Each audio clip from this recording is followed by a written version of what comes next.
ನುಡಿದ್ರೆ ಒಂದು ಆಶಾವಾದ, ಒಂದು ಸಂತೋಷ, ಒಂದು ಅಭಿಮಾನ ಮೂಡುತ್ತೆ. ಇತ್ತೀಚಿನ ದಿನಮಾನಗಳಲ್ಲಿ ಇದೆಲ್ಲ ಕಣ್ಮರೆಯಾಗಿ ಹೋಗ್ತಾ ಇತ್ತು. ಇದನ್ನ ಬಹಳ ಜನ ಉದಾಸೀನ ಮಾಡ್ತಾರೆ.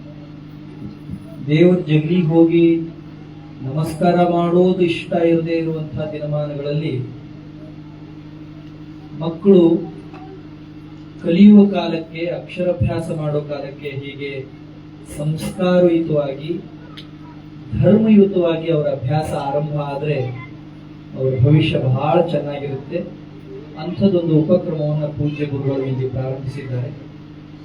ಇಲ್ಲಿ ಅಕ್ಷರಾಭ್ಯಾಸ ಪ್ರಾರಂಭಿಸಿದ ಮಕ್ಕಳು ಒಳ್ಳೆಯ ಅಭ್ಯಾಸವನ್ನ ಮಾಡಲಿ, ಒಳ್ಳೆಯ ಅಧ್ಯಯನವನ್ನ ಮಾಡಲಿ, ತಂದೆ ತಾಯಿ ಮನೆತನ ಸಮಾಜಕ್ಕೆ ಕೀರ್ತಿ ತರುವಂತಾಗಲಿ ಅಂತ ಆಶಿಸಿ ಅವರಿಗೆಲ್ಲ ನಾನು ಶುಭಾಶಯಗಳನ್ನು ಕೋರಿ ಒಂದು 4-6 ವಿಚಾರಗಳನ್ನ ನಿಮ್ ಜೊತೆ ಹಂಚಿಕೊಡ್ತೀನಿ.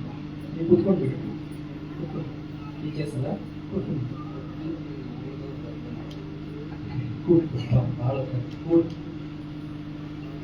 ಇವತ್ತು ಒಂದು ಬಹಳ ಪವಿತ್ರವಾದ ದಿನ. 2 ಕಾರಣಗಳಿಗೆ. ಒಂದು ನಿಮ್ಮ ಕಾರ್ಯಕ್ರಮ, ಇನ್ನೊಂದು ಬಹಳ ಮುಖ್ಯ ಕಾರಣ ಇದೆ. ಏನು ಅಂದ್ರೆ ಏಷ್ಯಾದ ಬೆಳಕು ಅಂತ ಕರೆಸಿಕೊಂಡಂತ ಗೌತಮ ಬುದ್ಧರು ಹುಟ್ಟಿದಂತ ದಿನ ಇದೆ. 2608 ದಿನಗಳ ಹಿಂದೆ ಗೌತಮ ಬುದ್ಧ ಒಂದು ಶಿಶು, ಇವತ್ತು ಸಣ್ಣ ಕೂಸು. ನಮ್ಮ ಹಾಗೆ ಸಾಮಾನ್ಯ ಶಿಶುವಾಗಿ ಜನಿಸಿದಂತಹ ಗೌತಮ ಬುದ್ಧ ತನ್ನ ವಿವೇಕವನ್ನ ಜಾಗೃತ ಮಾಡಿಕೊಂಡು ಜಗತ್ತಿಗೆ ಜನಕಲ್ಯಾಣದ ಮಾರ್ಗವನ್ನು ತೋರಿಸಿದಂಥ ಮಹಾಶಕ್ತಿ ಗೌತಮ ಬುದ್ಧ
ಅಂತಹ ಗೌತಮ ಬುದ್ಧರು ಕೂಡ ನಮ್ಮೆಲ್ಲರಿಗೆ ಆದರ್ಶ ಆಗಬೇಕು ಅಂತ ಚೈತನ್ಯಕ್ಕೂ ಪ್ರಣಾಮಗಳನ್ನು ಅರ್ಪಣೆ ಮಾಡಿ ಒಂದು 2-3 ವಿಚಾರಗಳನ್ನ ನಿಮ್ ಜೊತೆ ನಾನು ಹಂಚಿಕೊಡ್ತೀನಿ.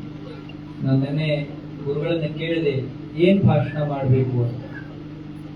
ಅದಕ್ಕೆ ಗುರುಗಳಂದ್ರು ಅಲ್ಲಿ ವಿದ್ಯಾರ್ಥಿಗಳಿರ್ತಾರೆ ಮತ್ತು ಅವರ ಪಾಲಕರು, ಹಿರಿಯರು ಇರ್ತಾರೆ. ಹೀಗಾಗಿ ಶಿಕ್ಷಣವನ್ನು ಕುರಿತು, ವಿದ್ಯಾಭ್ಯಾಸವನ್ನು ಕುರಿತು, ವಿದ್ಯಾರ್ಥಿಗಳನ್ನು ಕುರಿತು, ಪಾಲಕರನ್ನು ಕುರಿತು ಒಂದು ಸ್ವಲ್ಪ ಚಿಂತನೆಯನ್ನ ಮಾಡಿ ಅಂತ ಆದೇಶ ಮಾಡಿದ್ದಾರೆ. 2-3 ವಿಚಾರಗಳು ಹೆಚ್ಚು ಕಡಿಮೆ ನಿಮಗೆ ಗೊತ್ತಿರುವಂತದ್ದೇ ಆಗಿರುತ್ತೆ. ಇಲ್ಲಿ ಶಾಲೆಗೆ ಹೋಗ್ತಾ ಇರುವ ವಿದ್ಯಾರ್ಥಿಗಳ ಕೈ ಎತ್ತಿ. ಈ ಶಾಲೆಗೆ ಕಲಿಯೋರು ಎಲ್ಲರೂ ಇಲ್ಲೇ ಕಲಿಯೋರು ಇರ್ಬೇಕಲ್ಲ, ಕೆಲವು ಬೇರೆ ಶಾಲೆ ಮಕ್ಕಳು ಇಲ್ಲ, ಕೈ ಬಿಟ್ಟು. ಈಗ ನಾವೆಲ್ಲ ಕಲಿತಾ ಇದ್ದೀವಿ, ಶಾಲೆಗೆ ಬಂದು ಕಲಿತಾ ಇದ್ದೀವಿ. ಕೆಲವರು ಕಲಿತವರು ಕೂಡ ಇಲ್ಲಿ ಇದ್ದೇವೆ. ಈಗಿನ ಸದ್ಯದ ಸಮಾಜದ ಸ್ಥಿತಿಗತಿಗಳನ್ನ ಅವಲೋಕನ ಮಾಡಿದ್ರೆ ಶಿಕ್ಷಣವನ್ನ ಕುರಿತು, ವಿದ್ಯಾಭ್ಯಾಸವನ್ನ ಕುರಿತು ನಾವೆಲ್ಲ ಒಂದ್ ಸ್ವಲ್ಪ ಗಂಭೀರವಾಗಿ ಆಲೋಚನೆಯನ್ನ ಮಾಡಬೇಕು. ಏನ್ ಆಲೋಚನೆಯನ್ನ ಮಾಡಬೇಕು ನಾವು ಅಂದ್ರೆ, ಶಿಕ್ಷಣ ಅಂದ್ರೆ ಏನು, ಶಿಕ್ಷಣದ ನಿಜವಾದ ಉದ್ದೇಶ ಏನು. ಒಬ್ಬ ಕಲಿತ ವ್ಯಕ್ತಿ, ಓದು ಬರಹಗಳನ್ನ ಕಲಿತಂತಹ ವ್ಯಕ್ತಿ, ಅವನ ಲಕ್ಷಣಗಳು ಹೇಗಿರಬೇಕು, ಸ್ವಭಾವ ಹೇಗಿರಬೇಕು, ನಡವಳಿಕೆ ಹೇಗಿರಬೇಕು. ಸುಶಿಕ್ಷಿತ ಸಮಾಜ ಅಂತ ಅನಿಸಿಕೊಂಡ ಮೇಲೆ, ಕಲಿತವರ ಸಮಾಜ ಅಂತ ಅನಿಸಿಕೊಂಡ ಮೇಲೆ, ಆ ಸಮಾಜ ಎಂಥ ಲಕ್ಷಣಗಳನ್ನ ಹೊಂದಿರಬೇಕು ಅನ್ನೋದನ್ನ ನಾವೆಲ್ಲ ಸ್ವಲ್ಪ ಆಲೋಚನೆಯನ್ನ ಮಾಡಬೇಕು. ಯಾಕೆ ಅಂದ್ರೆ, ಇದೇನು ಶಿಕ್ಷಣ ಅನ್ನೋದು ಇದೆಯಲ್ಲ, ಶಿಕ್ಷಣ ಅಂದ್ರೆ ಎಜುಕೇಶನ್ ಇಂಗ್ಲಿಷ್. ಈ ಕಾರ್ಯ ಎಷ್ಟೋ ಸಾವಿರ ವರ್ಷಗಳಿಂದ ನಿರಂತರವಾಗಿ ನಡ್ಕೊಂಡು ಬಂದಿದೆ. ಇವತ್ತೆಂದು ನಿನ್ನೆದು ಅಲ್ಲ.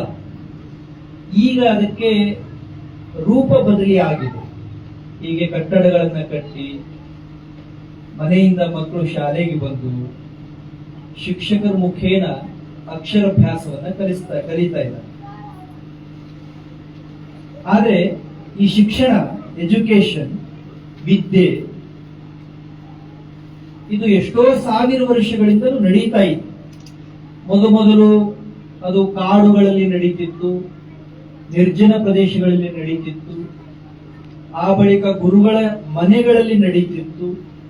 ಕಲಿಯುವವರ ಸಂಖ್ಯೆ ಹೆಚ್ಚಾದ ಮೇಲೆ ಗುರುಗಳ ಮನೆಗಳನ್ನೇ ಗುರುಕುಲಗಳನ್ನಾಗಿ ಪರಿವರ್ತನೆ ಮಾಡಿ, ಗುರು ಅಂದ್ರೆ ದೊಡ್ಡದು, ಕುಲ ಅಂದ್ರೆ ಸಂಸ್ಥೆ, ದೊಡ್ಡದನ್ನ ಮಾಡಿ ಅಲ್ಲಿ ಬರೋರಿಗೆ ಕಲಿಸೋ ಪ್ರವೃತ್ತಿ ಹಾಗೆ ಪ್ರಾರಂಭ ಆಯಿತು.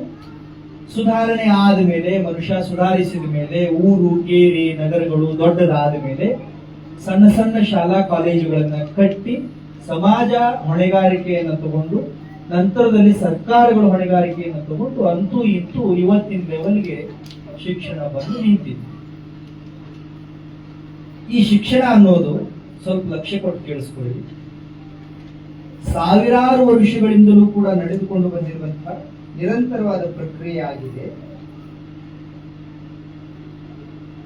ಈ ಶಿಕ್ಷಣ ಹೆಚ್ಚಾದ ಮೇಲೆ, ಶಿಕ್ಷಿತರ ಸಂಖ್ಯೆ ಹೆಚ್ಚಾದ ಮೇಲೆ ಸಮಾಜವನ್ನ ತಹಬದಿಗೆ ತರುವುದು ಶಿಕ್ಷಣದ ನಿಜವಾದ ಉದ್ದೇಶ ಆಗಿದೆ. ಶಿಕ್ಷಣದ ಉದ್ದೇಶ ಏನು, ಇದನ್ನ ಯಾಕೆ ಮಾಡ್ತಾರೆ, ನಿಮ್ಗೆಲ್ಲ ಯಾಕೆ ಶಾಲೆ ಕಲಿಸ್ತಾರೆ ಅಂದ್ರೆ, ಅಥವಾ ನಾವೆಲ್ಲ ಯಾಕೆ ಶಾಲೆ ಕಲಿತೀವಿ, ಶಿಕ್ಷಣ ಪಡಿತೀವಿ ಅಂದ್ರೆ, ಸಮಾಜವನ್ನ ಬ್ಯಾಲೆನ್ಸ್ ಮಾಡೋದಕ್ಕೆ. ಸಮಾಜದ ಬ್ಯಾಲೆನ್ಸ್ ತಪ್ಪಬಾರದು, ಸಮಾಜ ಅಸ್ತವ್ಯಸ್ತವಾಗಿ ಮುನ್ನುಗ್ಗಬಾರದು, ಸಮಾಜದಲ್ಲಿ ಶಾಂತಿ ನೆಲೆಸಬೇಕು, ಪ್ರೀತಿ ನೆಲೆಸಬೇಕು, ಎಲ್ಲರೂ ಹೊಂದಾಣಿಕೆಯಿಂದ ಬದುಕಬೇಕು, ಆದರ್ಶಗಳಿಂದ ಸಮಾಜ ತುಂಬಬೇಕು, ಅಶಾಂತಿ ಮಾಯ ಆಗಿ ಶಾಂತಿ ಸಹಕಾರ ಎಲ್ಲಾ ಕಡೆ ಹೆಚ್ಚಾಗಬೇಕು ಅನ್ನೋ ಕಾರಣಕ್ಕಾಗಿ ಶಿಕ್ಷಣ ಅನ್ನೋ ಪ್ರಕ್ರಿಯೆ ಆವಾಗಿಂದ ನಡೀಬೇಕು. ಇದ್ರ ಜೊತೆಗೆ ಎಲ್ಲಾ ಕ್ಷೇತ್ರಗಳು ಅಂದ್ರೆ ಎಲ್ಲಾ ಕ್ಷೇತ್ರಗಳು, ಅದು ಶಿಕ್ಷಣ ಇರಲಿ, ಸಮಾಜ ಇರಲಿ, ಧರ್ಮ ಕ್ಷೇತ್ರ ಇರಲಿ, ನ್ಯಾಯ ಕ್ಷೇತ್ರ ಇರಲಿ, ರಾಜಕೀಯ ಕ್ಷೇತ್ರ ಇರಲಿ, ಎಲ್ಲಾ ಕ್ಷೇತ್ರಗಳು ಅವರು ಕೂಡಿಸಿ ಎಲ್ಲಾ ಕ್ಷೇತ್ರಗಳು ಪವಿತ್ರತೆಯಿಂದ ಕೂಡಿರಬೇಕು, ಸಮಾಜಮುಖಿಯಾಗಿ ಇರಬೇಕು ಅನ್ನೋದು ಶಿಕ್ಷಣದ ನಿಜವಾದ ಉದ್ದೇಶ ಆಗಿತ್ತು. ಅಂದ್ರೆ ಸಮಾಜದೊಳಗಡೆ ಇರುವಂತಹ ಜನ, ನಾವು ಸಣ್ಣವರು, ದೊಡ್ಡವರು, ಹಳ್ಳಿಯವರು, ದಿಲ್ಲಿಯವರು, ಯಾರೇ ನಾವು ಯಾರು ಹಳಿ ತಪ್ಪಬಾರದು, ಹದ ತಪ್ಪಬಾರದು, ಸರಿಯಾದ ದಾರಿಯೊಳಗಡೆ ನಡೀಬೇಕು. ಹಾಗೆ ನಮ್ಮನ್ನ ನಡೆಸೋದಕ್ಕೆ ಶಿಕ್ಷಣ ಅನ್ನೋದು ಅವಶ್ಯಕವಾಗಿತ್ತು ಅಂತ ಹಿರಿಯರ ಆಲೋಚನೆಯನ್ನ ಮಾಡಿದ್ರು. ಹಿಂಗೆ ಹಿರಿಯರು ವಿಚಾರ ಮಾಡಿ ಎಷ್ಟೋ ಸಾವಿರ ವರ್ಷಗಳಿಂದಲೂ ಕೂಡ ಈ ಶಿಕ್ಷಣ ಪ್ರಕ್ರಿಯೆ ನಡ್ಕೊಂಡು ಬಂದಿದ್ದರೂ ಇವತ್ತು ಸಮಾಜ ಸರಿಯಾದ ತಹಬದಿಯೊಳಗಡೆ ಇಲ್ಲ. ಏನು ಕನಸಿಟ್ಟುಕೊಂಡು ಶಿಕ್ಷಣವನ್ನ ಹಿರಿಯರು ಆರಂಭ ಮಾಡಿದ್ರೋ ಆ ಕನಸು ಇವತ್ತಿಗೂ ಪೂರ್ಣ ಆಗಿಲ್ಲ. ದೊಡ್ಡ ದುರ್ದೈವ ಇದು. ನೀವಿನ್ನು ಶಾಲೆಗೆ ಹೋಗೋ ಮಕ್ಕಳು ಇದು ಪೂರ್ಣ ನಿಮ್ಗೆ ತಿಳಿಲಿಕ್ಕಿಲ್ಲ. ಈಗ ಬಹಳ ಜನ ತಂದೆ ತಾಯಿ ಇದ್ದೀರಿ, ಸುಮ್ಮನೆ ವಿಚಾರ ಮಾಡಿ ಏನ್ ಕನಸಿಟ್ಕೊಂಡು ನಮ್ಮ ಹಿರಿಯರು ಶಿಕ್ಷಣ ಬೇಕು ಅಂತ ಅಪೇಕ್ಷೆ ಪಟ್ಟು ಈ ಕೆಲಸ ಆರಂಭ ಮಾಡಿರೋ ಆ ಕನಸೇ ಈಡೇರಿಲ್ಲ ಇನ್ನು. ಅಂದ್ರೆ ಅವ್ರ ಆಶೆ ಏನಿತ್ತು? ಸಮಾಜದೊಳಗಡೆ ಇರೋ ಜನ ಎಲ್ಲ ಒಂದಾಗಿ ಚಂದಾಗಿ ಪ್ರೀತಿಯಿಂದ ಬದುಕಬೇಕು, ಅದಕ್ಕೆ ತಿಳುವಳಿಕೆ ಬೇಕು, ಆ ತಿಳುವಳಿಕೆಯನ್ನ ಕೊಡೋದಕ್ಕೆ ಶಿಕ್ಷಣ ಬೇಕು ಅಂತ ಅವರ ಆಶೆ ಇತ್ತು. ಎಷ್ಟು ಸಾವಿರ ವರ್ಷದಿಂದ ಈ ಕೆಲಸ ನಡೀತಾ ಇದೆ, ಆದ್ರೂ ಇನ್ನು ಸಮಾಜ ಒಂದಾಗಿಲ್ಲ, ಚಂದಾಗಿಲ್ಲ, ಪ್ರೀತಿಯಿಂದ ನಡೀತಾ ಇದೆ. ಇನ್ನೂ ಕೆಟ್ಟ ಮಾತು ಹೇಳ್ಬೇಕು ಅಂದ್ರೆ, ಒಂದ್ 50, 60, 70 ವರ್ಷದ ಹಿಂದೆ ಸಮಾಜ ಎಷ್ಟು ವ್ಯವಸ್ಥಿತವಾಗಿ ಇತ್ತೋ, ಪ್ರೀತಿಯಿಂದ ಕೂಡಿತ್ತು, ಹೊಂದಾಣಿಕೆಯಿಂದ ಇತ್ತು, ಸೌಜನ್ಯಯುತವಾಗಿ ಇತ್ತು, ಅಷ್ಟು ಕೂಡ ಇವತ್ತು ಸಮಾಜದೊಳಗಡೆ ವ್ಯವಸ್ಥೆ ಇಲ್ಲ. ನಾವು ಮಾತ್ರ ಬಹಳ ದೊಡ್ಡ ದೊಡ್ಡ ಮಾತುಗಳಲ್ಲಿ ಹೇಳ್ಕೊಳ್ತಾ ಇದ್ದೀವಿ, ಶಿಕ್ಷಣ ಬಹಳ ಹೆಚ್ಚಾಯ್ತು, ಹಿಂದ ಮನೆಯೊಳಗೆ ಒಬ್ರು ಕಲ್ತವ್ರು ಸಿಗ್ತಿರ್ಲಿಲ್ಲ, ಈಗ ಕಲೀಲಾರದವ್ರು ಯಾರು ಇಲ್ಲ ಅಂತ ಹೇಳ್ತೇವೆ. ಕಲಿತವ್ರ ಸಂಖ್ಯೆ ಹೆಚ್ಚಾದ ಮೇಲೆ ಸಮಾಜದೊಳಗಡೆ ಶಾಂತಿನೂ ಹೆಚ್ಚಾಗ್ಬೇಕಿತ್ತಲ್ಲ, ಸೌಜನ್ಯ ಹೆಚ್ಚಾಗ್ಬೇಕಿತ್ತಲ್ಲ, ಹೊಂದಾಣಿಕೆ ಹೆಚ್ಚಿಗೆ ಆಗ್ಬೇಕಿತ್ತಲ್ಲ. ಕಲಿತವ್ರ ಸಂಖ್ಯೆ ಹೆಚ್ಚಾಗಿನೂ ಹೊಂದಾಣಿಕೆ ಕಡಿಮೆ ಆಯಿತು ಅಂದ್ರೆ ಅದಕ್ಕೆ ಶಿಕ್ಷಣ ಅಂತ ಕರೆಯೋದಕ್ಕೆ ಹೆಂಗ ಆಗ್ತದೆ? ವಿಚಾರ ಮಾಡಿ ನೋಡಿ ನೀವು. ಹೊಡೆದಾಟ ನಡೀತು, ಬಡದಾಟ ನಡೀತು, ಕೊಲೆ ನಡೀತು, ಸುಲಿಗೆ ನಡೀತು, ಮೋಸ ನಡೀತು, ಅನಾಚಾರ ನಡೀತು ಅಂದ್ರೆ ಅದಕ್ಕೆ ಕಲಿತವ್ರ ಸಮಾಜ ಅಂತ ಕರೆಯೋದಕ್ಕೆ ಬರ್ತದೇನು? ಬರೋದಿಲ್ಲ. ಕಲಿತ ಸಮಾಜದ ಲಕ್ಷಣ ಏನು? ಅಲ್ಲಿ ಏನು ಹೊಡೆದಾಟ ಬಡದಾಟ ಇರಬಾರ್ದು, ಜಗಳ ಮೋಸ ಅನಾಚಾರ ಇರಬಾರ್ದು. ಮತ್ತೆ ನಾವೇನ್ ಹೇಳ್ತೀವಿ? We are educated, our society is educated society, we have 70+% educated people in our society ಅಂತ ಹೇಳ್ತೀವಿ. ಅಂದ್ರೆ 170ಕ್ಕಿಂತ ಹೆಚ್ಚು ಜನ ನಾವು ಕಲಿತವ್ರು ಇದ್ದೀವಿ ಎಲ್ಲಾ ಊರೊಳಗೂ. ಈಗ 170 ಜನ ಕಲಿತವ್ರು ಇದ್ದ ಮೇಲೆ ಸಮಾಜ ಹೆಂಗಿರ್ಬೇಕು ಹೇಳಿ? ನಳನಳಿಸಬೇಕು. ಸಾರ್ವಕಾಲಿಕ ಶಾಶ್ವತವಾದ ಮೌಲ್ಯಗಳಿಂದ ಸಮಾಜ ತುಂಬಿ ತುಳುಕಾಡಬೇಕು. ಬ್ಯಾಟರಿ ಹಾಕೊಂಡು ಹುಡುಕಿದ್ರು ಕೆಟ್ಟದ್ದು ಸಿಗಬಾರ್ದು, ಇಷ್ಟು ಮಂದಿ ವಿದ್ಯಾವಂತರು ಇದ್ದ ಮೇಲೆ. ಈಗ ಹೆಂಗಾಗಿದೆ? ಹಗಲು ಹೊತ್ತೊಳಗಡೆ ರಸ್ತೆಯೊಳಗಡೆ ರಾಜಾರೋಷವಾಗಿ ಅನಾಚಾರಗಳು ನಡೀತಾ ಇದೆ. ಮತ್ತಿದಕ್ಕೆ ಶಿಕ್ಷಣ ಅಂತ ಹೆಂಗ್ ಕರೀತಾರೆ? ಕಲಿತವ್ರ ಲಕ್ಷಣ ಒಳ್ಳೇದಿರ್ಬೇಕು, ಕಲಿತವ್ರ ಕೆಲಸ ಒಳ್ಳೇದಿರ್ಬೇಕು. ಈಗ ಕಲಿತವರ ಪ್ರಮಾಣ ಹೆಚ್ಚಾಗಿ ಕೆಟ್ಟ ಲಕ್ಷಣ, ಕೆಟ್ಟ ನಡವಳಿಕೆ ಹೆಚ್ಚಾಗಿರೋದು ಯಾಕೆ ಅಂತ ನಾವು ವಿಚಾರ ಮಾಡ್ಬೇಕು. ಇಲ್ಲಿ ಕೆಲವು ಜನ ಹಿರಿಯರಿದ್ದೀರಿ, ನಿಮ್ ಕಲ್ಪನೆಗೆ ಬರ್ತದೆ. ಹಿಂದೆ ಒಂದ್ 50 ವರ್ಷದ ಹಿಂದೆ ಅಥವಾ ಒಂದು 40-50 ವರ್ಷದ ಹಿಂದೆ 10 ಊರಿಗೆ ಒಂದು ಶಾಲೆ ಇರ್ತಿತ್ತು. ಈಗ ನಿಮ್ದೆ ಮುನಿಯಾಳ ಅಂತ ಊರು ತಗೊಂಡ್ರೆ 30-40 ವರ್ಷದ ಹಿಂದೆ ಅಥವಾ ಒಂದು 50 ವರ್ಷದ ಹಿಂದೆ ಹೋದ್ರೆ ಸುತ್ತಮುತ್ತ 4-8 ಊರು ಕೂಡಿಸಿ ಒಂದು ಶಾಲೆ ಇರ್ತಿತ್ತು ಅಲ್ಲ ಅಲ್ಲ 8-10 ಊರಿಗೆ ಒಂದು ಶಾಲೆ ಇರ್ತಿತ್ತು. ಒಂದು ಶಾಲೆ ಒಳಗಡೆ ಒಬ್ಬರೇ ಶಿಕ್ಷಕರು ಇರ್ತಿದ್ರು. ಊರ್ ಹೆಂಗಿರ್ತಿದ್ದು? ಒಬ್ಬರಿಗೆ ಕಷ್ಟ ಬಂದ್ರೆ ಊರು ಮಂದಿ ಎಲ್ಲ ಬಂದು ಬಾಗಿಲೊಳಗಡೆ ನಿಂತು ಕಷ್ಟ ಪರಿಹಾರ ಮಾಡ್ತಾ ಇದ್ರು. ಕಲಿತವ್ರ ಪ್ರಮಾಣ ಎಷ್ಟಿತ್ತು? 100ಕ್ಕೆ 3, 100ಕ್ಕೆ 4, 100ಕ್ಕೆ 10 ಜನ. ಅರೆ 100ಕ್ಕೆ 10 ಜನ ಕಲ್ತವ್ರಿದ್ದಾಗ, 10 ಊರಿಗೆ ಒಂದು ಶಾಲೆ ಇದ್ದಾಗ, ಒಂದು ಶಾಲೆಗೆ ಒಬ್ಬರು ಶಿಕ್ಷಕರಿದ್ದಾಗ ಸಮಾಜ ಚಂದಿತ್ತು. ಈಗ ಒಂದು ಊರಿಗೆ 10 ಶಾಲೆ, ಒಂದು ಶಾಲೆಗೆ 10 ಜನ ಶಿಕ್ಷಕರು, ಊರಾಗೆಲ್ಲ ಶಾಲೆಯರು. ಕಲೀಲಾರರು ಯಾರು ನಿಮ್ಮ ಊರಾಗಿದ್ರು ಕೇಳಬೇಕಲ್ಲ, ಯಾರು ಇರೋದಿಲ್ಲ.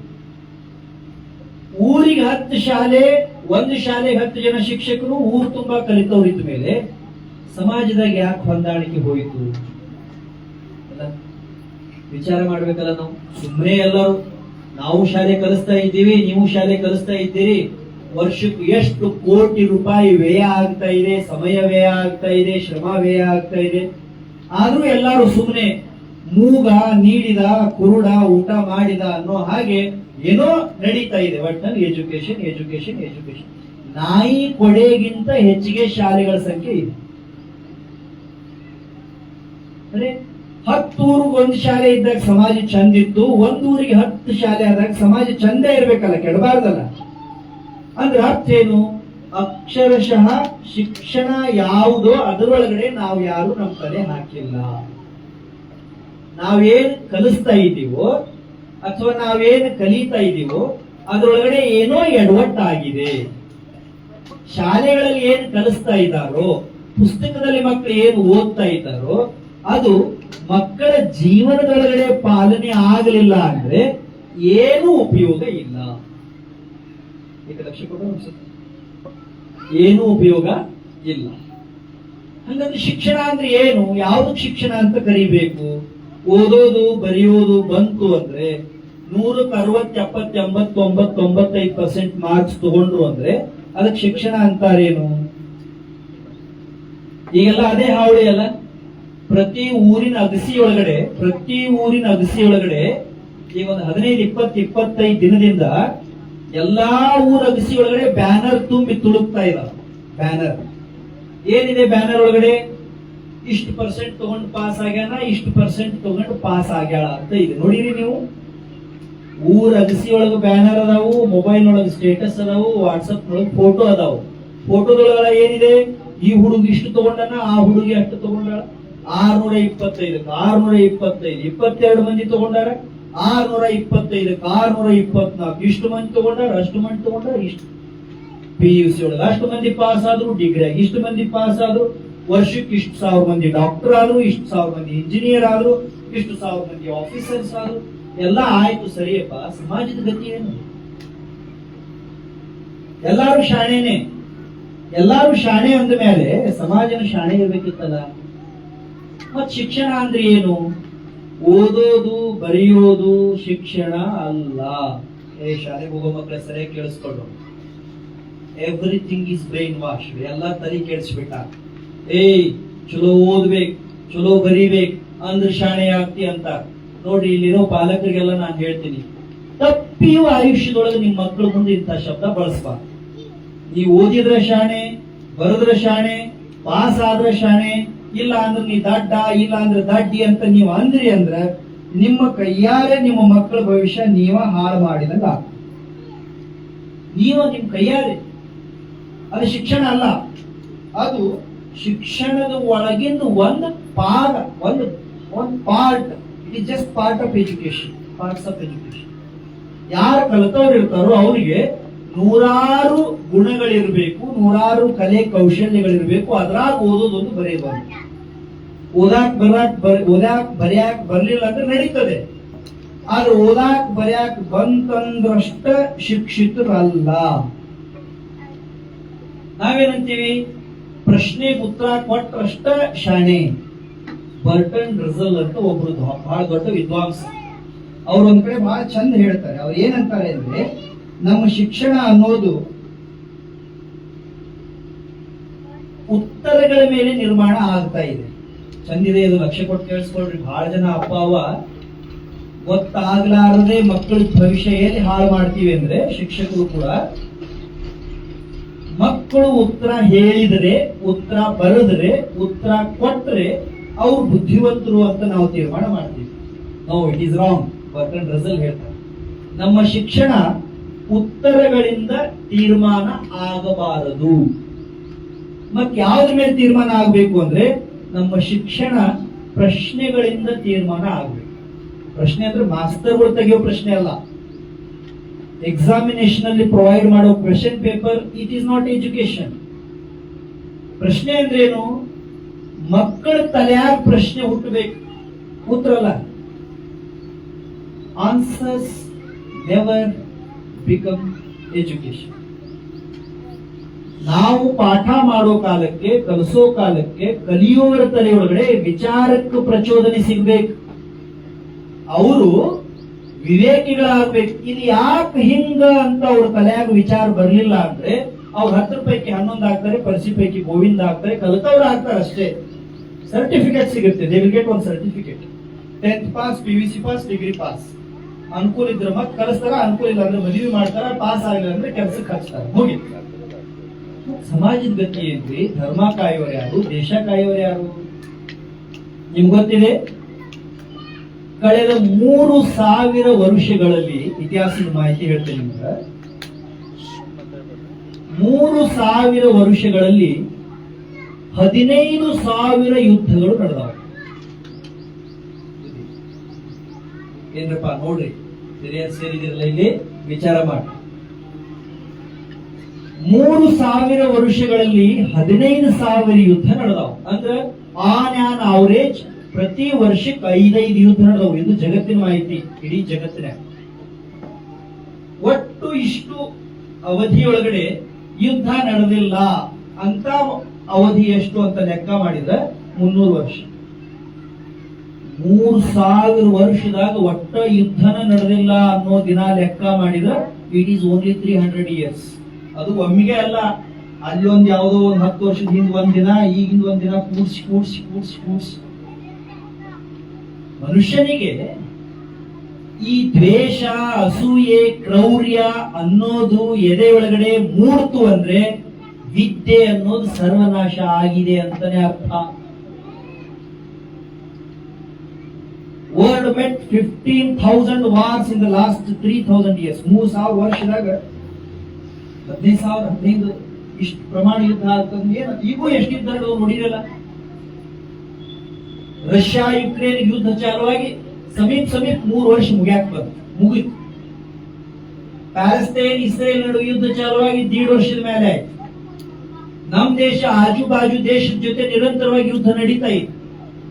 ಅಲ್ಲೆಲ್ಲ ನೀರಿನ ಸಲುವಾಗಿ ಯುದ್ಧ ನಡೆದಿದೆ, ಸೀಮೆ ಸಲುವಾಗಿ ಯುದ್ಧ ನಡೆದಿದೆ, ಸಂಪತ್ತಿನ ಸಲುವಾಗಿ ಯುದ್ಧ ನಡೆದಿದೆ, ಸಂಬಂಧಗಳ ಸಲುವಾಗಿ ಯುದ್ಧ ನಡೆದಿದೆ. ಇದು ಒಂದಕ್ಕೊಂದಕ್ಕೆ ಆಗ್ಲಾರದ್ದು ವಿಷಯ. ಇದು ಅಂದ್ರೆ ಶಿಕ್ಷಣಕ್ಕೂ ಯುದ್ಧಕ್ಕೂ ಆಗಿ ಬರುವುದಿಲ್ಲ. ಎಲ್ಲಿ ಶಿಕ್ಷಣ ಇದೆ ಅಲ್ಲಿ ಯುದ್ಧ ಆಗಬಾರ್ದು, ಮತ್ತೆ ಎಲ್ಲಿ ಯುದ್ಧ ನಡೀತಾ ಇದೆ ಅಲ್ಲಿ ಶಿಕ್ಷಣ ಇರಲ್ಲ. ಬಹಳ ಗಂಭೀರ ವಿಷಯ ಬುದ್ಧಿ. ಏನ್ರಪ್ಪ ದೈವ? ಯುದ್ಧ ಅಂದ್ರೆ ಬರೀ ಕೈಯಾಗ ಖಡ್ಗ ತಗೊಂಡು ಬಾಂಬ್ ಹಾಕಿ ಮಾಡೋ ಯುದ್ಧ ಅಂತ ಅಷ್ಟ ಅಲ್ಲ. ನಾವು 4 ಮಂದಿ ಕೂಡಿ ಜಗಳಾಡಿದೆವು ಅಂದ್ರೆ ಅದು ಒಂದು ಪುಟ್ಟ ಯುದ್ಧನ. It is also a small war. ನಾನು ಯಾಕೆ ಈ ಮಾತು ಹೇಳ್ತಿದ್ದೀನಿ ಅಂದ್ರೆ, ಬರೀ ಓದೋದು, ಬರೆಯೋದು, ಮಾರ್ಕ್ಸ್ ತಗೊಳ್ಳೋದು, ಸರ್ಟಿಫಿಕೇಟ್ ತಗೊಳ್ಳೋದು, ಶಾಣೆ ಆಗೋದು, ದೊಡ್ಡ ನೌಕರಿ ಹಿಡಿಯೋದು ಇದಷ್ಟ ಶಿಕ್ಷಣ ಅಲ್ಲ. ನಮ್ ಹುಡುಗ ಇಂಜಿನಿಯರ್ ಆದ, ಬೇರೆ ದೇಶಕ್ಕೆ ಹೋದ, ತಿಂಗಳಿಗೆ 3 ಲಕ್ಷ ರೂಪಾಯಿ ದುಡಿತಾನ, ಬಹಳ ಶಾಣೆ ಅದಾನ ಅಂತ ಹೆಂಗ ಅನ್ನಕ್ ಬರ್ತೈತಿ? ಅವ ಶಾಣೆ ಆಗ್ಯಾನ. ಅಪ್ಪ ಅವ್ವ ಕುಡಿಯಾಕ ನೀರ್ ಬೇಕಾದ್ರೆ ಬೇರೆ ಮನೆಯವ್ರನ್ನ ಕರೆಸಿ ನೀರ್ ತರ್ಬೇಕು. ಇದಕ್ಕೆ ಶಿಕ್ಷಣ ಅಂತ ವಿಚಾರ ಮಾಡಿ. ನಮ್ಮ ಹುಡುಗರು ಇಬ್ಬರಿಗೂ ವರ್ಷಕ್ಕೆ 50,000 75,000 ರೂಪಾಯಿ ಪಗಾರ, ಆದ್ರೆ ಇಬ್ರು ಬೇರೆ ಬೇರೆ ಮನೆಯಾಗ ಅದ. ಇದು ಶಿಕ್ಷಣ? ಇದಕ್ಕೆ ಶಿಕ್ಷಣ ಅಂತಾರ? ಅವ್ರಿಬ್ರು ಸುಶಿಕ್ಷಿತರಾಗಿದ್ರೆ ಕೂಡೇ ಇರ್ಬೇಕಿತ್ತಲ್ಲ. ಶಿಕ್ಷಣ ಕೂಡ್ಸೋದು, ಬೇರೆ ಮಾಡೋದಲ್ಲ. ಶಿಕ್ಷಣ ಸೇವಾ ಮಾಡೋದು, ಸ್ವಾರ್ಥಿ ಆಗೋದಲ್ಲ. ಶಿಕ್ಷಣ ಸಮಾಜದ ಬಗ್ಗೆ ಆಲೋಚನೆ ಮಾಡೋದು, ಸ್ವಂತದ ಬಗ್ಗೆ ಆಲೋಚನೆ ಮಾಡೋದಲ್ಲ. ಅದಕ್ಕ ನಾವೇನು ವಿಚಾರ ಮಾಡಬೇಕು ಅಂದ್ರೆ, ನಮ್ಮ ಮಕ್ಕಳಿಗೆ ಏನಿಲ್ಲ, ಸಣ್ಣ ಸಣ್ಣ ಮಕ್ಕಳು ಅದಾರಲ್ಲ, ಇವ್ರಿಗೆ ಕಲ್ಪನೆ ಇಲ್ಲ, ಗೊತ್ತಿಲ್ಲ ಇವ್ರಿಗೆ ಏನು ಶಿಕ್ಷಣ ಅಂದ್ರೆ. ಈಗ ನಾವು ಶಾಲೆಯಾಗ ಏನ್ ಹೇಳ್ತೀವಲ್ಲ ಅದನ್ನ ಶಿಕ್ಷಣ ಅಂತ ತಿಳ್ಕೊಳ್ತಾರೋ, ಮನ್ಯಾಗ ಅಪ್ಪ ಅವ್ವ ಏನ್ ಹೇಳ್ತೀವಲ್ಲ ಅದನ್ನ ಶಿಕ್ಷಣ ಅಂತ ತಿಳ್ಕೊಳ್ತಾರೋ. ಅವ್ರು ಕಲೀಲಿ, ಓದ್ಲಿ, ಬರೀಲಿ, ಹೆಚ್ಚಿಗೆ ಮಾರ್ಕ್ಸ್ ತಗೊಳ್ಳಿ, ದೊಡ್ಡ ನೌಕರಿ ತಗೊಳ್ಳಿ, ಬಹಳ ಸಂಬಳ ತಗೊಳ್ಳಿ, ಆದ್ರೆ ಸದ್ಗುಣಗಳಿಂದ ಯಾವ ಕಾರಣಕ್ಕೂ ಅವ್ರು ದೂರ ಆಗಬಾರದು. ಸನ್ನಡತೆಯಿಂದ ಅವ್ರು ಯಾವ ಕಾರಣಕ್ಕೂ ದೂರ ಆಗಬಾರದು. ತಪ್ಪಿನೂ ಅವ್ರ ಬಾಯಾಗ ಕೆಟ್ಟ ಮಾತು ಬರಬಾರದು, ತಪ್ಪಿನೂ ಅವ್ರ ಕೈಲಿ ಕೆಟ್ಟ ಕೆಲಸ ಮಾಡಬಾರ್ದು. ಅಂದ್ರೆ ಅವ್ರು ಎಜುಕೇಟೆಡ್. ಅವ್ರು ಎಷ್ಟರ ಮಾರ್ಕ್ಸ್ ತಗೊಳ್ಳೆ, ಅವರು 100 ಮಾರ್ಕ್ಸ್ ತಗೊಂಡ್ರು ನಡೀತಿತ್ತು. ಲಕ್ಷ ಕೊಟ್ಟು ಕೇಳಿಸ್ಕೊಂಡ್ರೆ ಬಹಳ ಮಂದಿ ಅಪ್ಪ ಅವ್ವ ಅದಿರಿ. 100 ಮಾರ್ಕ್ಸ್ ತಗೊಂಡ್ರು ನಡೀತೈತಿ. ಚಲೋ ಮಾತಾಡ್ಬೇಕು, ಚಲೋ ಕೆಲಸ ಮಾಡ್ಬೇಕು. 100 ಮಾರ್ಕ್ಸ್ ತಗೊಂಡು ಕೆಟ್ಟ ಕೆಲಸ ಮಾಡಿ, ಕೆಟ್ಟ ಮಾತಾಡಿದ 100 ಶಿಕ್ಷಣ ಅಲ್ಲ ಅಲ್ಲ ಅಲ್ಲ. ನಾವೇನ್ ಕಾಳಜಿ ಮಾಡ್ಬೇಕು ಅಪ್ಪ ಅವ್ವ ಆದವ್ರಂದ್ರ, ನಮ್ಮ ಮಕ್ಕಳು ಇಲ್ಲೊಬ್ಬ ಹುಡಿ ಕೂತಾಳಲ್ಲ, ನೀಲಿ ಜಾಕೆಟ್ ಹಾಕೊಂಡಿರ್ತೀವಿ. ನಾ ಬಂದಾಗಿಂದ ನೋಡ್ತಿದ್ದೀನಿ, 20-25-30 ನಿಮಿಷ ಆಯ್ತು. ಯಾರ್ಯಾರೋ ಏನೇನೋ ಮಾಡಾಕತ್ತಾರ, ಬಾಜು ಜೊತೆ ಮಾತಾಡ್ತಾರ, ಆ ಕಡೆ ಈ ಕಡೆ ನೋಡ್ತಾರ, ಮಂತ್ರ ಹೇಳಕತ್ತಾರ. ಅದಕ್ಕೆ ಕೈಯಾಗ ಒಂದು ನೋಟ್ಬುಕ್ ತಗೊಂಡಾಳ, ಪೆನ್ ತಗೊಂಡಾಳ, ಇಷ್ಟು ಗದ್ದಿದ್ರು ಇಷ್ಟು ಮಂದಿದ್ರು ತನ್ನ ಪಾಡಿಗೆ ತಾನು ಕೂತು ಬಹುತೇಕ ಓಂ ನಮ ಶಿವಾಯ ಅಂತ ಮಂತ್ರ ಬರೆಯಕತ್ತ. ಅಂದ್ರ ನಮ್ಮ ಮಕ್ಕಳ ಬ್ಲಡ್ನ್ಯಾಗ ಗುಣ ಬರಬೇಕು, ಹೆಡ್ನ್ಯಾಗಲ್ಲ. ಈಗ ಸ್ವಾಮಿಗಳು ಬಂದ್ರು, ಕಾರ್ಯಕ್ರಮ ಮಾಡಿದ್ರು, ಸ್ವತಂತ್ರ ದಿನಾಚರಣೆ ಬಂತು, ಗಣರಾಜ್ಯ ದಿನಾಚರಣೆ ಬಂತು, ಪ್ರವಚನ ಇಟ್ಟಿದ್ರು, ಜಾತ್ರೆ ಬಂದಿತ್ತು, ಅವಾಗ ಎಲ್ಲರೂ ಕೂಡಿದ್ವಿ, ಜೈ ಎಂದ್ವಿ ಅಂದ್ರೆ ಆಯ್ತು, ಮುಗಿತೇನೆ. ವರ್ಷದ 365 ದಿನ 24 ತಾಸು ಕ್ಷಣ ಕ್ಷಣಕ್ಕೂ ಮಕ್ಕಳು ಎದ್ಯಾಗ ಪ್ರೇಮ ಅನುರಣಿಸ್ಬೇಕು. ಹೆಡ್ನ್ಯಾಗ ಹೋಗೋದಲ್ಲ, ಇವ್ರಿಗೆ ಏನ್ರಿ ಹೆಡ್ನ್ಯಾಗ ಏನ್ ಬೇಕಂತ 1 ತಾಸು ಕೊಡ್ರಿ, ನನ್ನ ಕಡೆ 10 ಹುಡುಗರು ಕೊಡ್ರಿ, ದಡ್ಡರನ್ನ ಕೊಡ್ರಿ, ಶಾಣ್ಯರ ಕೊಡ್ರಿ, ನನಗೊಂದು ಪುಸ್ತಕ ಕೊಡ್ರಿ, 1 ತಾಸು ಕೊಡ್ರಿ, 10 ಹುಡುಗರು ಕೊಡ್ರಿ. ಆ ಪುಸ್ತಕದಾಗ 10 ಪುಟ ಎಲ್ಲ ಹುಡುಗರಿಗೆ ಪಾಯ್ಪಾಟ್ ಮಾಡಿಸ್ತೀನಿ. 20 ವರ್ಷ ಆಯ್ತು ಮಾಸ್ತರದಿ. ಅದು ಸಾಲಲ್ಲ, ಸಾಲಲ್ಲ. ತೆಲಿಲೆ ಶಾಣ್ಯರಾಗೋದಲ್ಲ ಮಕ್ಕಳು, ಹೃದಯದಿಂದ ಶಾಣ್ಯರಾಗಬೇಕು. ಹೃದಯದಿಂದ ಶಾಣ್ಯರಾಗಬೇಕು. ತೆಲಿಲೆ ಶಾಣ್ಯರಾಗಬೇಕು. ಇನ್ಫಾರ್ಮೇಶನ್ ಮಾಹಿತಿ ಕೇಳ್ರಿ, ಏನ್ ಬೇಕಾದ್ ಕೇಳ್ರಿ. ಪಿಸಾ ವಾಲ್ ಗೋಪುರ ಎಲ್ಲೈತಿ ಹೇಳ್ತಾರ, ಅಮೆಜಾನ್ ನದಿ ಎಷ್ಟು ದೊಡ್ಡದೈತಿ ಹೇಳ್ತಾರ, ಪಿರಮಿಡ್ ಯಾವ ದೇಶದಾಗ ಐತಿ ಹೇಳ್ತಾರ, ಭಾರತ ದೇಶದಾಗ ಅತಿ ಉದ್ದದ ನದಿ ಯಾವ್ದು ಹೇಳ್ತಾರೋ, ದೊಡ್ಡ ಕಾಡು ಯಾವ್ದು ಹೇಳ್ತಾರೋ, ದೊಡ್ಡ ರಾಜ್ಯ ಸಣ್ಣ ರಾಜ್ಯ ಇದೆಲ್ಲ ಹೇಳ್ತಾರ. ಇದಕ್ಕೆ ಶಿಕ್ಷಣ ಅಂತಾರ. ಕಂಪ್ಯೂಟರ್ ಹೇಳ್ತೈತಪ್ಪ, ಅದಕ್ಕೆ ಬೋರ್ಡ್ ಹಾಕೊಂಡು ನಾಳೆಯಿಂದ ಕಂಪ್ಯೂಟರ್ ಎಜುಕೇಟೆಡ್ ಕಂಪ್ಯೂಟರ್ ಅಂತ. ಇಲ್ಲ, ಮಾಹಿತಿ ಶಿಕ್ಷಣ ಅಲ್ಲ. Information is not education, transformation is education. Transformation ಬದಲಿ ಆಗ್ಬೇಕು. ಮನುಷ್ಯ ಬದಲಿ ಆಗ್ಬೇಕಂದ್ರೆ ಶಿಕ್ಷಣ. ಒಂದು ಉದಾಹರಣೆ ಕೊಡ್ತೇನೆ ನೋಡ್ರೆ. ನಿಮ್ಮ ಹೆಸರೇನು?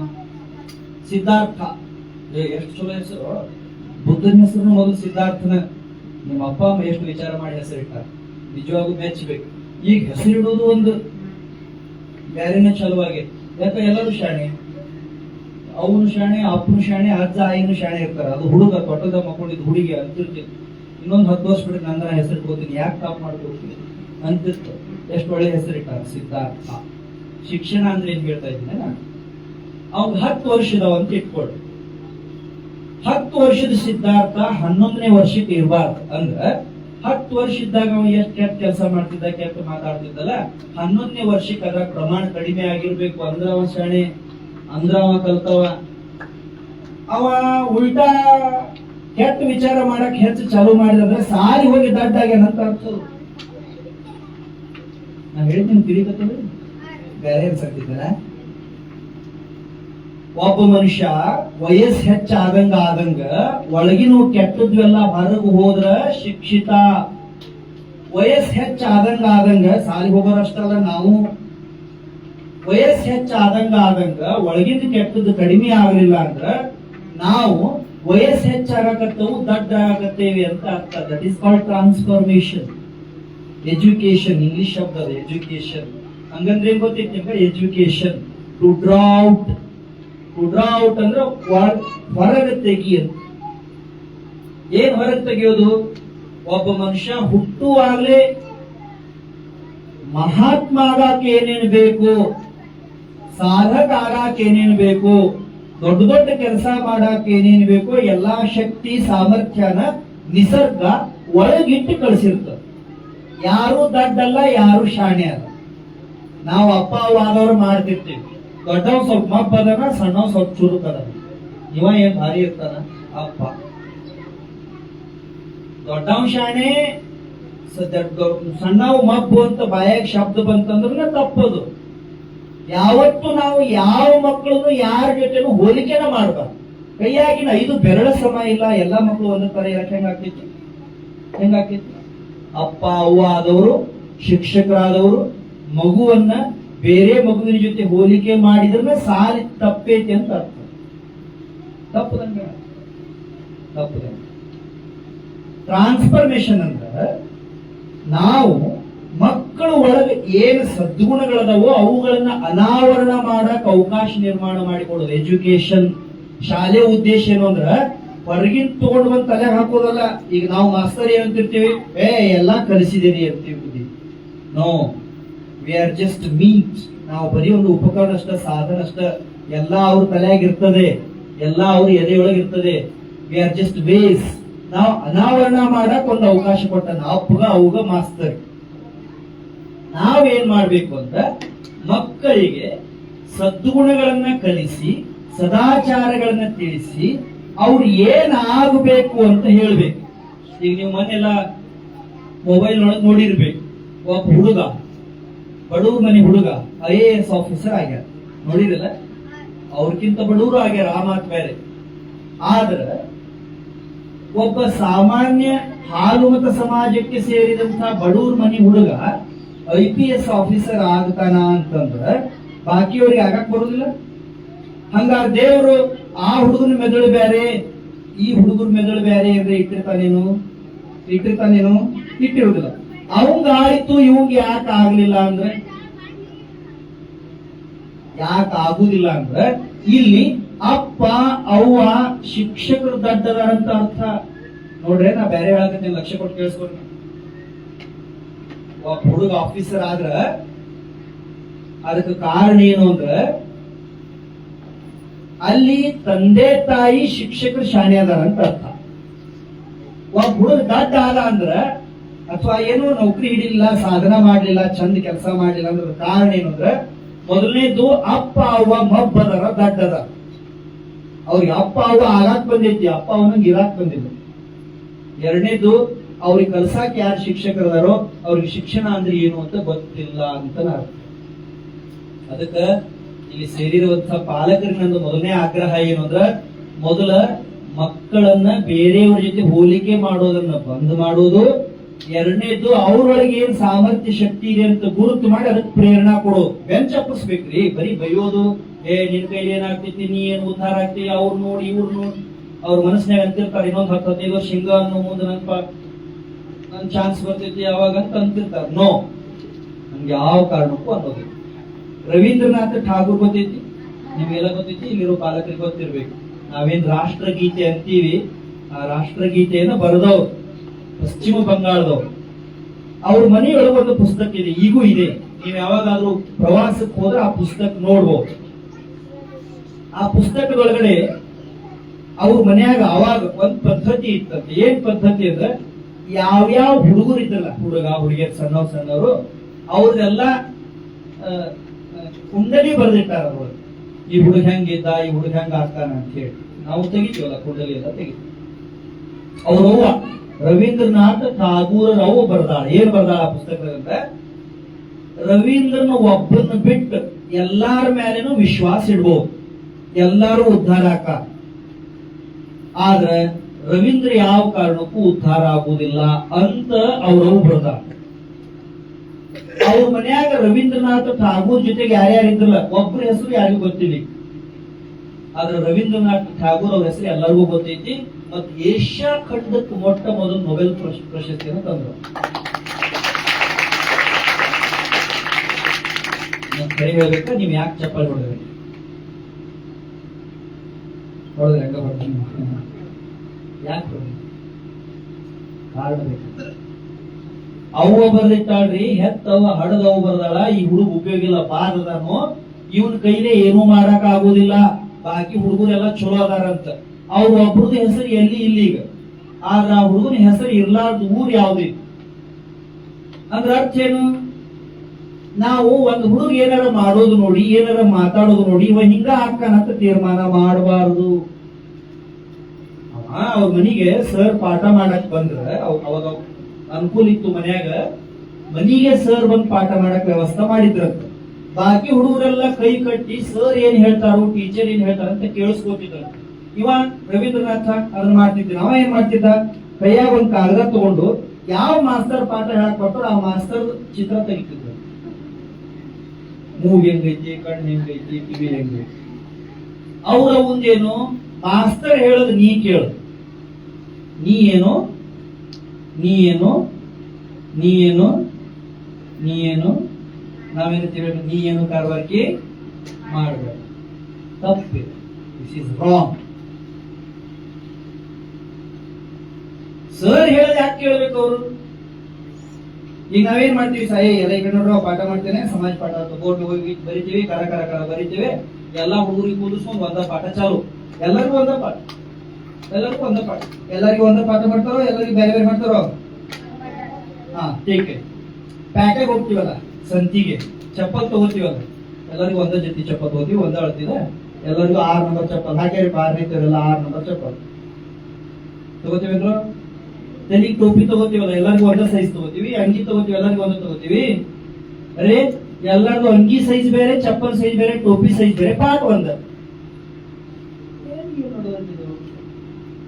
ಈಗ ಅಡವ್ಯಾಗ ಮೊಲ ಇರ್ತದ, ಮೊಲ ನೋಡಿರಿ, ಮೊಲ ಅದು ಇಷ್ಟು ಸ್ಪೀಡ್ ಓಡ್ತೈತಲ್ಲ, ಬೇರೆ ಯಾವ್ದು ಓಡಿಸಿ ಅದನ್ನ ಸೋಲ್ಸಾಕ್ ಬರಲ್ಲ. ಆದ್ರೆ ಮಂಗ್ಯಾನ ಹಂಗ ಗಿಡ ಹತ್ತಾಕ್ ಮೊಲಕ್ ಬರಲ್ಲ. ಶಾಣೆ ಯಾವ್ದು ಹೇಳಿ? ಹೇಳಲ್ಲ. ಮಂಗ್ಯ ಶಾಣೆನೋ ಮೊಲ ಶಾಣೆನೋ? ನೀವ್ ಯಾರು ಬಿಡ. ಮಂಗ್ಯ ಶಾಣೆ ಯಾರೋ ಮಂಗ್ಯ ಹೀಗೆ ಬೇಡ. ಇವು ಎರಡಕ್ಕಿಂತ ಚಂದ ಹಾಡಕ್ ಕೋಗಿಲೆಗ್ ಬರ್ತೈತಿ, ಇನ್ನೂ ಚಂದ ಪುಣ್ಯಾಕ್ ನವಿಲಿಗೆ ಬರ್ತೈತಿ. ಪುಣ್ಯಾಕ್ ಚಂದ ಬರ್ತೈತಿ ಅಂತ ನವಿಲ್ ಶಾಣೆ, ಇವು ಉಳಿದು ದಡ್ಡ ಅನ್ನಕ್ ಬರ್ತೈತಿ. ಹೆಂಗೋ ಹಂಗ ಬರೀ ಓದಾಕ್ ಬರಿಯಾಕ್ ಬಂತು ಅಂತ ಇವ್ರ ಶಾಣೆ, ಬರ್ಲಾದವ್ರ ದಡ್ಡ ಅಂತ ಅನ್ಬಾರ್ದು. ಅದಕ್ ಸಾಲಿ ಅಂತ ಕರೆಯಂಗಿಲ್ಲ. ಅದು ಸಾಲಿಯಾಗಿದ್ದು ಒಂದು ಕೆಲಸ ಅಷ್ಟ. ನಾವೇನ್ ಮಾಡ್ಬೇಕು? ಹೆಂಗ ರವೀಂದ್ರನಾಥ್ ಠಾಗೂರ್ ಅವ್ರ ಅವ್ವ ಎಡವಿದಳಲ್ಲ, ಅದ್ರ ಆಕೆ ಬಾಕಿ ದೊಡ್ಡ ದೊಡ್ಡ ಕೆಲಸಗಳನ್ನ ಮಾಡಿದಾಳ, ಅದು ಮಾತು ಬೇರೆ. ಆದ್ರೆ ಆಕೆ ತೀರ್ಮಾನ ತಪ್ಪಿತ್ತು ನೋಡ್ರಿ. ನೀವ ಉದ್ಧಾರ ಆಗುದಿಲ್ಲ ಅಂತ ಬರೆದಿದ್ದಳು, ಆದ್ರೆ ಆ ಮನುಷ್ಯ ಜಗದ್ವಿಖ್ಯಾತ ಮನುಷ್ಯ ಅದ.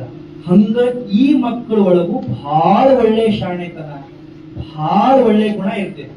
ಅದನ್ನು ಗುರುತು ಮಾಡಿ ಅದು ಬೆಳೆಯಾಕ ನಾವು ಆಸ್ಪದ ಕೊಡ್ಬೇಕು, ಅದನ್ನು ಪೋಷಣೆ ಮಾಡ್ಬೇಕು. ಅದಕ್ಕೆ ಪೋಷಕರು ಹೊಟ್ಟಿಗೆ ಅನ್ನ ಹಾಕೋ ಸಲುವಾಗಿ ಪೋಷಕರಲ್ಲ, ಎದೆಯಾಗಿರೋ ವಿದ್ಯೆ ಅನಾವರಣ ಮಾಡಕ್ ಪೋಷಕರು. ಪೋಷಕರು ಅಂತ ಯಾರಿಗೆ ಕರೀತಾರ? ಇವ್ರ ಒಳಗಡೆ ಇರುವಂತ ಸಾಮರ್ಥ್ಯ ವಿಕಾಸ ಆಗಾಕ ಪೋಷಣೆ ಮಾಡೋದಕ್ಕೆ ಪೋಷಕರು ಅಂತ ಕರೀತಾರೆ. ಅದಕ್ಕ ಬಹಳ ಸಂತೋಷ ಆಯ್ತು.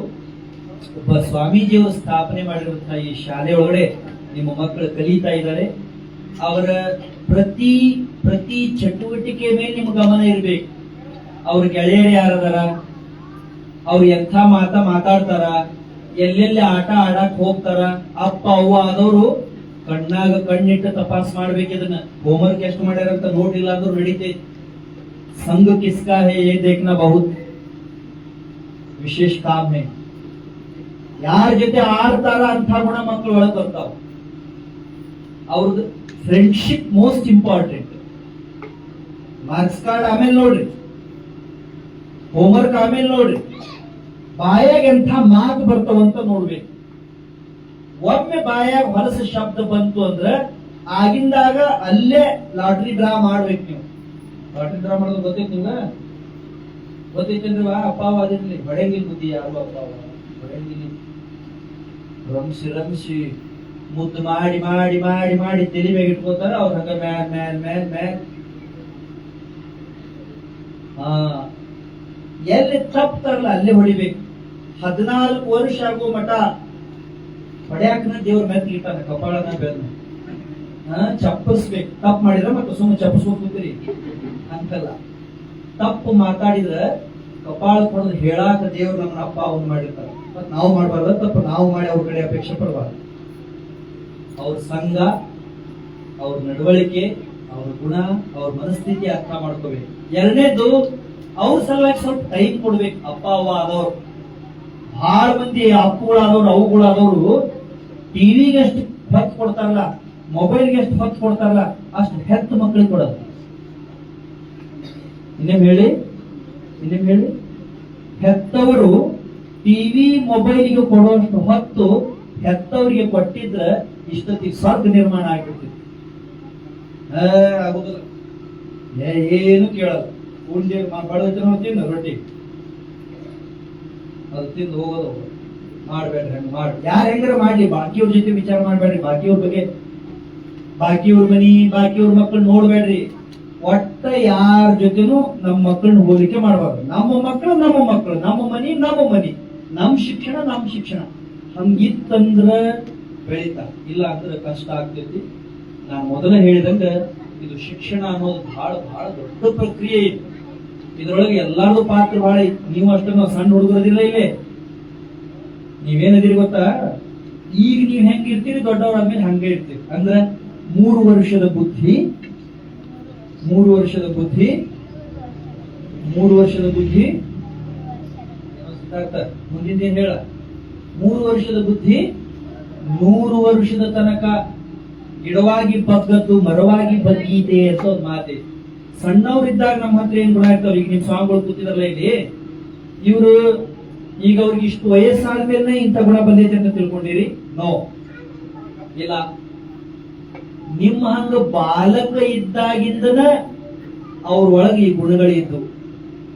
ನಿಮ್ಗೆ ಸಮಾಜದ ಬಗ್ಗೆ ಚಿಂತನೆ ಮಾಡೋದು, ಮತ್ತೊಬ್ಬರ ಬಗ್ಗೆ ಆಲೋಚನೆ ಮಾಡೋದು, ಮತ್ತೊಬ್ಬರಿಗೆ ಹೆಲ್ಪ್ ಮಾಡೋದು, ಎಲ್ಲಾರ್ಗಿಂತ ಒಳ್ಳೆ ಕೆಲಸ ಮಾಡ್ಬೇಕು ಅನ್ನೋ ಸಾಮರ್ಥ್ಯ ಸಸಿ ಇದ್ದಾಗಿಂದನ ಅವ್ರ ಎದೆ ಒಳಗಡೆ ಇತ್ತು.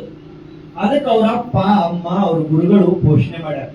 ನೀವೇನ್ ಮಾಡ್ಬೇಕು ಸಣ್ಣವ್ರಂದ್ರ, ಈಗ ಒಂದು ಕನಸಿಟ್ಕೋಬೇಕು. ಕನಸಿರ್ಲಾರ್ದ ಜೀವನ ವ್ಯರ್ಥದೆ. ಕನಸಂದ್ರ ಉಂಡು ತಿಂದು ಮಕ್ಕೊಂಡು ಹಾಕೋತೀವಲ್ಲ ಅದಲ್ಲ. ಕನಸಂದ್ರ ಗುರಿ ಇಟ್ಕೋಬೇಕು. ದೊಡ್ಡ ಗುರಿ, ದೊಡ್ಡ ಸಾಧನೆ, ದೊಡ್ಡ ಯಶಸ್ವಿ ಶಿಖರಕ್ಕೆ ಏರ್ಬೇಕು ಅಂತ ಕನಸಿಟ್ಕೋಬೇಕು. ನಿರಂತರವಾಗಿ ಅಭ್ಯಾಸ ಮಾಡಬೇಕು. ಒಳ್ಳೆಯವರ ಸಂಘ ಮಾಡಬೇಕು, ಸತ್ಸಂಗ ಮಾಡಬೇಕು, ತಂದೆ ತಾಯಿ ಸೇವಾ ಮಾಡಬೇಕು, ಹಿರಿಯರ ಮಾತು ಕೇಳಬೇಕು. ಇವೊಂದಿತ್ತು ರೂಲ್ಸ್ ಹಾಕೋಬೇಕು. ಹಾಕೋತೀರಿ? ಇಲ್ಲಿರೋ ಹುಡುಗರಿಗೆಲ್ಲ ಒಂದ್ ಕೆಲಸ ಹೇಳ್ತೀನಿ, ಮಾಡ್ತೀರಿಲ್ಲೋ? ಎಷ್ಟು ಮೆಲ್ಲಕ ಹೇಳ್ತೀರಿ? ಮಾಡ್ತೀರಿಲ್ಲೋ? ಏನ್ ಕೆಲಸ ಅಂದ್ರ, ಮುಂಜಾನೆ ಎದ್ದ ತಕ್ಷಣ ಜಳಕ ಆದ್ಮೇಲೆ ಪ್ರತಿದಿನ ತಪ್ಪಲಾರ್ದ ಅಪ್ಪಗ ಅವಗ ಮನೆಯಾಗಿನ ದೊಡ್ಡವರಿಗೆಲ್ಲ ನಮಸ್ಕಾರ ಮಾಡೋದು. ಮಾಡ್ತೀರಿಲ್ಲೋ? ಯಾಕೆ ಮಾಡಿ ಸಪ್ಲಾಗಲ್ಲ? ಚಂದ. ಇದನ್ನ ಯಾರು ಮಾಡೋದಿಲ್ಲ. ಇದು ಗಾಡಾಗಿದ್ದೆ ಎಲ್ಲರೂ. ಮಾಡ್ತೀರಿಲ್ಲೋ? ಶಾಲೆಗೆ ಹೋಗು ಹುಡುಗರೆಲ್ಲ ಕೈ ಎತ್ತಿ. ನೀವೆಲ್ಲರೂ ನೋಡ್ರು, ನನ್ನ ಮಾತ್ ಮೇಲೆ ವಿಶ್ವಾಸ ಇಡ್ರಿ. ನಾನು ಬಹಳ ಕಡೆ ತಿರುಗಾಡ್ತೀನಿ, ಬಹಳ ಕಡೆ ಬಹಳ ಮಂದಿ ನೋಡ್ತೀನಿ. ಹೃದಯ ತುಂಬಿ ಹಾರೈಸಿ ಹೇಳ್ತಾ ಇದ್ದೀನಿ, ಯಾರು ಹೆತ್ತವರಿಗೆ ಗೌರವ ಕೊಡ್ತಾರೋ ಅವರು ಸೋತು ಉದಾಹರಣೆ ಜಗತ್ತು. ಕೈ ಎತ್ತ ಚೆನ್ನಾಗೆಲ್ಲ ಸಾರಿ ಹೋಗೋರು. ಯಾರು ಹೆತ್ತವರಿಗೆ ಗೌರವ ಕೊಡ್ತಾರೋ ಅವರು ಸೋತು ಉದಾಹರಣೆ ಇಲ್ಲ. ಯಾರು ಹೆತ್ತವರನ್ನ ಅವಮಾನಿಸ್ತಾರೋ ಅವ್ರು ಗೆದ್ದ ಉದಾಹರಣೆ ಇಲ್ಲ. ಅದಕ್ಕ ತಪ್ಪದ ಎಲ್ಲರೂ ನಮಸ್ಕಾರ ಮಾಡ್ಬೇಕು. ಮಾಡ್ತೀರಿ? ಈ 2 ಕೈ ಮೇಲೆ ಎತ್ತಿ ಚಪ್ಪಾಳೆ ಹೊಡ್ರಿ ಎಲ್ಲರೂ.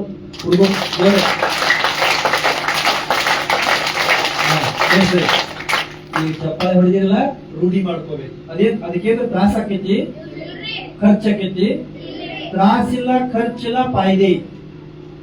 ಹೆಂಗೈತಿ ಕೆಲಸ? ಇಂಥದ್ದು ಕಲಿಸ್ಬೇಕ್ರಿ ಶಾಲ್ಯಾಗ.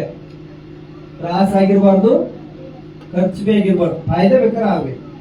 ನನ್ ಭಾಷಣ ಚಲೋ ಆಯ್ತಿಲ್ಲೋ ಖರೆ ಹೇಳ್ರಿ ಎಲ್ಲರೂ. ಯಾಕೆ ಚಲೋ ಆಗೈತಿ ಗೊತ್ತೈತಿ?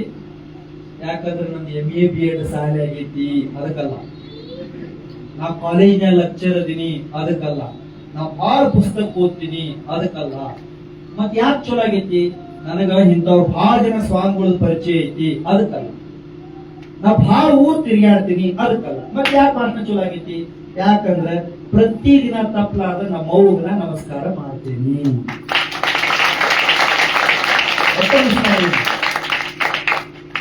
ಈಗ ಅವ್ಗ ನಮಸ್ಕಾರ ಮಾಡಿದ್ಮೇಲೆ ಏನಂತಾಳ?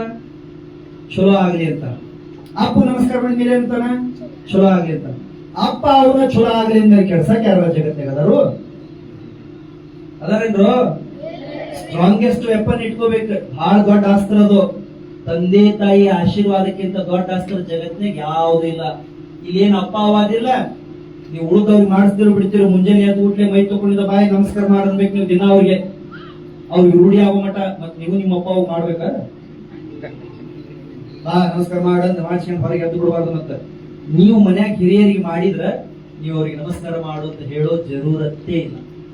ಮಾಡ್ತೀರಿ ಮಕ್ಕಳ? ಆಮೇಲೆ ಅಭ್ಯಾಸ ಚೆನ್ನಾಗಿ ಮಾಡ್ಬೇಕು, ಓದ್ಬೇಕು, ಮಗ್ನ ಆಗ್ಬೇಕು ಪುಸ್ತಕದಾಗ. ಸರ್ ಶಾಲ್ಯಾಗ ಏನ್ ಹೇಳ್ತಾರಲ್ಲ ಅದನ್ನ ಚಾಚು ತಪ್ಪದೆ ಪಾಲಿಸ್ಬೇಕು. ನಾಳೆ ಮಾಡ್ತೀನಿ ಬಿಡು, ನಾಡ್ದು ಮಾಡ್ತೀನಿ ಬಿಡು ಅಂತ ಮುಂದೂಡಬಾರ್ದು. Procrastination is the thief of time ಅಂತ ಒಂದು ಮಾತಿದೆ. ನಾಳೆ ಮಾಡ್ತೀನಿ ಅಂತ ಯಾರು ಅಂತಾರಲ್ಲ ಅವ್ರು ಬಿದ್ರಂತ ತಿಳ್ಕೊಳ್ಳೋದು, ಸೋತ್ರಂತ ತಿಳ್ಕೊಳ್ಳೋದು. ಇವತ್ತ ಈಗ ಬರೆದು ಬಿಡೋದು, ಓದಿ ಬಿಡೋದು, ಬೈ ಹಾರ್ಟ್ ಮಾಡಿ ಬಿಡೋದು. ನಮ್ಗೆ ಯಾರು ಮಾಡ್ತಾರ ಅವ್ರಿಗೆ ಬಹಳ ಚಲೋ ಆಗ್ತೈತಿ, ಬಹಳ ಖುಷಿ ಆಯ್ತು. ಎಷ್ಟು ಚಂದ ವಾತಾವರಣ ಇದೆ. ಗುರುಕುಲ ಆಗಲ್ಲಿ ಹಿರಿಯರ ಶಬ್ದ ಬಳಸಿದ್ರು, ಗುರುಕುಲ ಇದು. ಸಾಲ ಎದ್ದಂಗೆ ಕಾಣಿಸೋತು ನೋಡಿ, ಸುತ್ತ ಹಚ್ಚ ಹಸಿರು. ಇಲ್ಲಿ ಕಲಿಯುವ ಮಕ್ಕಳು ಎಷ್ಟು ಭಾಗ್ಯವಂತರು, ಕಲಿಸೋ ಶಿಕ್ಷಕರು ಎಷ್ಟು ಭಾಗ್ಯವಂತರು. ಇಂಥದ್ದೊಂದು ಶಾಲೆಯಲ್ಲಿ ಕಲಿತಾ ಇರುವ ಎಲ್ಲಾ ಮಕ್ಕಳಿಗೆ ಭಗವಂತ ಮಂಗಲವನ್ನು ಉಂಟು ಮಾಡಲಿ ಅಂತ ಆಶಿಸ್ತಾ, ನೀವು ಬಹಳ ಭಾಗ್ಯವಂತರು. ಯಾಕಂದ್ರೆ ಒಬ್ಬ ಸಮರ್ಥ ಶುದ್ಧ ಅಂತಃಕರಣದ ಸ್ವಾಮೀಜಿಯವರು ನಿಮಗೆ ಸಿಕ್ಕ. ಎಷ್ಟು ಒಳ್ಳೆ ಸ್ವಾಮೀಜಿಯವರು, ಎಷ್ಟು ಚಂದ ಅವ್ರ ಕನಸದವು, ಎಷ್ಟು ಚಂದ ಅವ್ರ ಕೆಲಸದವು, ಮತ್ತೆ ಎಷ್ಟು ಸಮಾಧಾನದಿಂದ ಅವರೆಲ್ಲರಿಗೂ ಮಾರ್ಗದರ್ಶನ ಮಾಡ್ತಾರೆ. ಎಷ್ಟು ಒಳ್ಳೆ ಗುರುಗಳದ ಅವ್ರು ಸಿಕ್ಕಾರೋ ನಿಮ್ಗೆ. ಇದಕ್ಕಿಂತ ದೊಡ್ಡ ಭಾಗ್ಯ ಯಾವುದೂ ಇಲ್ಲ. ನಾ ಕೇಳಿದೆ ಎಷ್ಟು ವರ್ಷದಿಂದ ಇದು ಅಕ್ಷರಾಭ್ಯಾಸ ನಡೆದದೆ ಅಂತ. 3 ವರ್ಷ ಆಯ್ತು. ವರ್ಷಕ್ಕೆ 10-20 ಹುಡುಗರು ಹೇಳಿದ್ರು 3 ವರ್ಷಕ್ಕೆ 60 ಹುಡುಗರು ಆಗ. ಏನ್ ಅವ್ರ ಕೈಲಿ 60 ಹುಡುಗರು ಆಶೀರ್ವಾದ ತಗೊಂಡಾಗಲ್ಲ, ಆಯ್ತು ಅವ್ರು ಗೆದ್ದಾರೀಗ ಅವ್ರ ಭಾಗ್ಯೋದಯ ಆಗೈತೆ ಅವ್ರ ಬಾಳ್ನೆ. ಅಂಥ ಸ್ವಾಮಿಗಳು ನಿಮ್ಗೆ ಸಿಕ್ಕಾರ. ಅವ್ರ ಮಾರ್ಗದರ್ಶನ ತಗೊಂಡು ಸಮಾಜಮುಖಿ ಆಲೋಚನೆ, ಸಣ್ಣ ಸಣ್ಣ ವಿಚಾರ ಬಿಟ್ಬಿಡುದ್ರಿ. ನಮ್ ಪೈಕಿ ಅವ್ರ ಪೈಕಿ ಅವ್ರ ಸಾವುಕಾರ ಇವ್ ಸಾವುಕಾರ ನಾವು ದೊಡ್ಡವ್ರು ಇವ್ರಿಗೆಲ್ಲ ಬಿಡುವುದು. ಇದನ್ನ ಬಿಟ್ಟು ಒಂದ್ ಸ್ವಲ್ಪ ಒಳ್ಳೆ ವಿಚಾರ, ಒಳ್ಳೆ ಕೆಲಸದ ಕಡೆ ಎಲ್ಲರೂ ಮುನ್ನುಗ್ರಿ ಅನ್ನೋ ಮಾತನ್ನು ಹೇಳ್ತಾ, ಪೂಜ್ಯಪಾದ ಗುರುಗಳು ಇಲ್ಲಿ ಸೇವೆ ಮಾಡೋದಕ್ಕೆ ಅವಕಾಶ ಕೊಟ್ಟಿದ್ದಕ್ಕೆ ಶ್ರದ್ಧೆಯಿಂದ ವಂದಿಸಿ ನನ್ನ ಮಾತು ಮುಗಿಸ್ತೀನಿ. ನಮಸ್ಕಾರ.